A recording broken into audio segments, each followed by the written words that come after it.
Вы в вашем блоге написали о себе, что вы демократ, который не в восторге от либералов.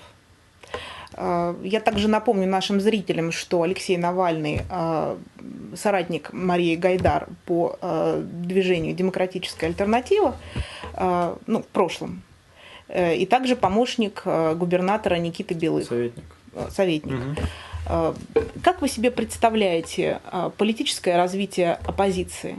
Почему я и написал, демократ, который не в восторге от либералов? Я считаю, что либеральная парадигма развития оппозиции, которую, кстати говоря, поддерживал в свое время и Ходорковский, и Юкос активно, она исчерпала себя на убыточных. Но есть в России актуальные вопросы, которые, к сожалению, к большому, наши либеральные политики не освещают. А какие? И вопросы такого чудовищно несправедливого распределения собственности. У нас же, по большому счету, во многом набор либеральных политиков – это те самые люди, которые создали вот эту структуру собственности. Когда у нас в России самое большое количество в Европе миллиардеров, которые контролируют 70% экономики. Как вам новость о том, что у Роснефти возникли определенные сложности с экспортом нефти? Это, в общем-то, ожидаемая новость. Я думаю, мы такие новости будем регулярно слышать. Этот процесс будет бесконечный, потому что в глазах значительной части Запада и России собственность, которая приобрела Роснефть, это сделано не совсем легитимно. Совершенно очевидно, что здесь нет и близкой юридической чистоты. Ходорковский сидит не потому, что он был приговорен действительно в соответствии с законом Конституции. Он сидит, потому что его сказали посадить. Если бы у вас была возможность провести такой юридический консалтинг и представить, что Россия не страна Россия, а ОАО Россия, что прежде всего нужно? Первое, что нужно сделать, чтобы общее собрание акционеров сменило генерального директора в этом ОАО. Это первое, то, что нам нужно сделать. А потом, в соответствии с нормальным кодексом корпоративного управления, должен быть избран нормальный совет директоров. Есть совершенно нормальный форум представительной демократии, который работает много где, в том числе в бывших странах Советского Союза. Да, они работают в Прибалтике. У нас есть, конечно, какие-то особенности, но эти особенности не препятствуют нам в целом идти по европейскому пути развития.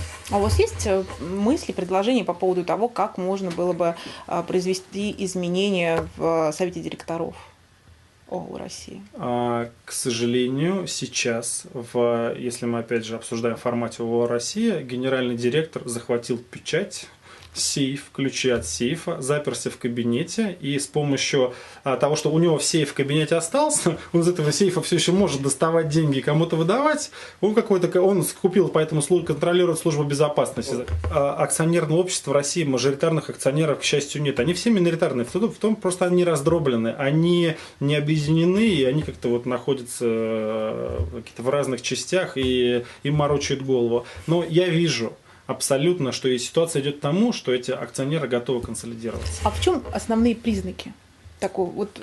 Вы это ощущаете? Я абсолютно ощущаю. Мы видим, последние выборы прошли. Мы видим, что в тех регионах, где по политическим причинам Единая Россия не готова была так активно фальсифицировать выборы, как в первую очередь прошло в Свердловской области, они получили проценты высокие, но не какой-то не огромный, 39%. Да, большинство, и я думаю, что 39% они получили бы на честных выборах. Но эти проценты не дают им возможности контролировать все и протаскивать любые законы и везде всех назначать.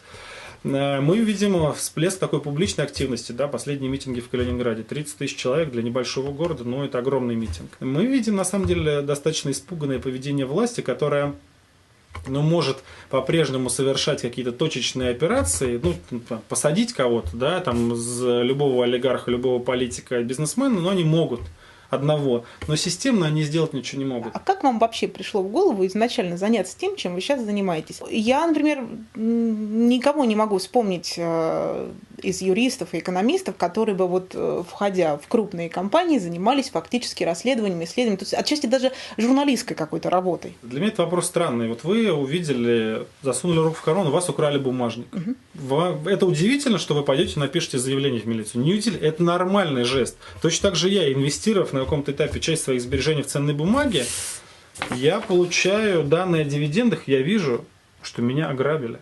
Я вижу, что дивидендный доход... В 2007 году у нас были потрясающе высокие цены на нефть. Потрясающая конъюнктура. Все просто было, как говорится, в шоколаде.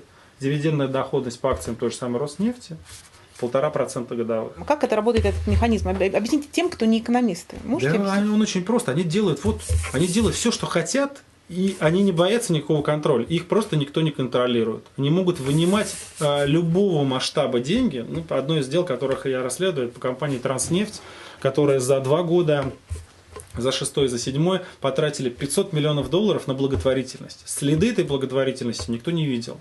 Да, мы можем только предполагать, куда эти делись деньги. Вот я 2 года занимаюсь тем, что пытаюсь заставить милицию истребовать какие-то документы, расследовать это.